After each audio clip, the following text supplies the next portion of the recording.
জাগিৰোড ঝাৰগাঁৱত সন্দেহযুক্ত নাগৰিকৰ আক্ৰমণৰ বলি হোৱা পৰিয়ালৰ কাষত মন্ত্ৰী পীযুষ হাজৰিকা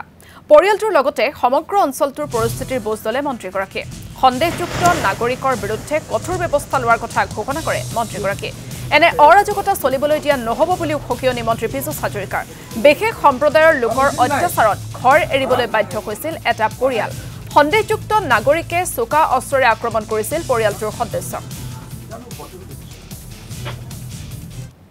সন্দেহযুক্ত কিছু দুষ্কৃতিকাৰীয়ে আমাৰ ইয়াৰ স্থানীয় মানুহক আক্ৰমণ কৰিছে আমি কঠোৰ শাস্তিৰ ব্যৱস্থা নিশ্চয়কৈ কৰিম কাৰণ এনেকৈ ঘৰত সোমাই আহি কাটা এটো আমাৰ